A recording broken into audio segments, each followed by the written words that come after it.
Hey everyone, and welcome back to the Butterfly Book Club. Make sure you've liked and subscribed. Today we are reading Curious George's First Day of School, written and illustrated by Margaret and H.A. Rays.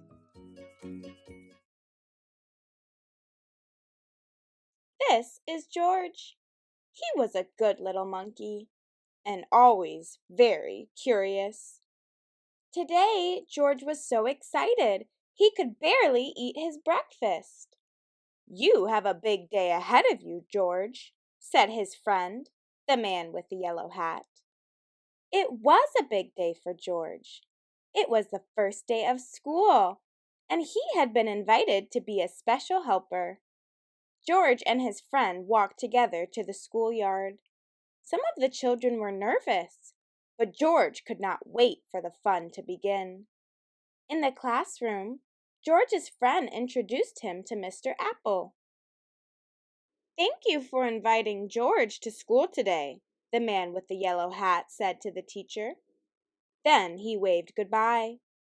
"Have a good day, George. I'll be back to pick you up after school." The children were excited to have a monkey in class. "George is going to be our special helper," Mr. Apple told them. And what a helper he was! At story time, George held the book. At math time, the children could count on George. And at recess, George made sure everyone had a ball and a well-balanced snack. After lunch, Mr. Apple got out paints and brushes. George saw red, yellow, and blue paint.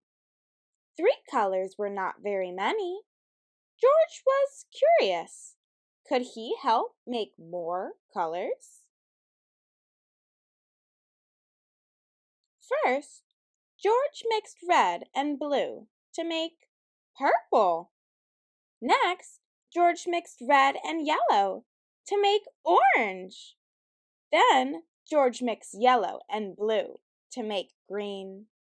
Finally, George mixed all the colors to make a big mess. The children thought the mess was funny, but Mr. Apple did not. "Oh dear," he said, "we are going to need something to clean this up. Everyone, please sit quietly while I look." George did not mean to make such a mess, and he certainly did not want to wait and sit quietly. He wanted to help. It was his job after all. And George had an idea. In the hallway, George found a closet. In the closet, he found a bucket. In the bucket, he found just what he needed: a mop. George was on his way back to the classroom when he heard somebody yell, "Stop! Stop! What are you doing with my mop?" The janitor ran after George. "Stop! Stop! No running in the halls!" The principal ran after the janitor. But George was going too fast to stop. He grabbed the doorway and swung inside, and sploosh! The bucket tipped, the mop dropped, and George slid across the floor. Now the mess was even bigger. Mr. Apple looked surprised. The principal frowned. The janitor just shook his head. And George, poor George, he felt terrible. Maybe he was not such a good helper after all.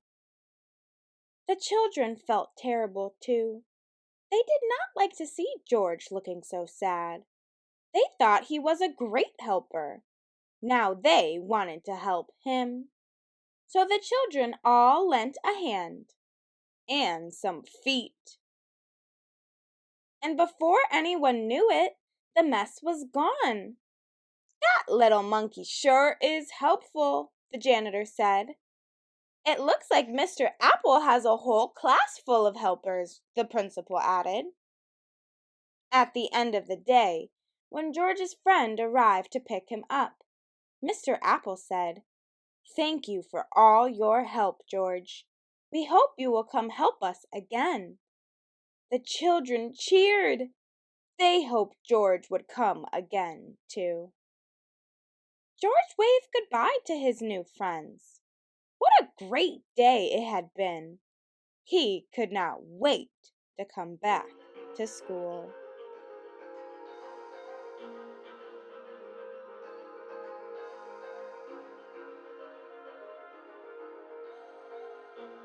If you enjoyed this video, please make sure that you like and subscribe. Check out our other videos at the Butterfly Book Club on youtube.com, and also click the link in our bio to check out our website that has free learning materials that go along with all of our book read-alouds. Again, please make sure you subscribe.